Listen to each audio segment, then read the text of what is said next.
মোট কয়টা ছাগল আছে ভাই? তো ভাড়াটা বন্ধ হয়েছে এখন না? ভাড়া তো নাই আপাতত ভাই। এখন কি করছে ওটায়? এই চাষাবাদ পুকুর আছে। ওটা পুকুর দিছে।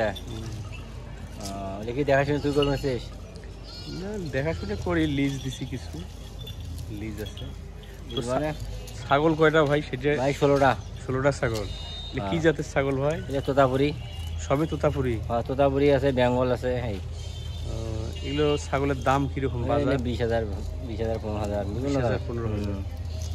বিভিন্ন দাম আছে। ভিডিও করবো তখন আরো কুকুর আছে, কুকুর খেলে ভালো লাগে।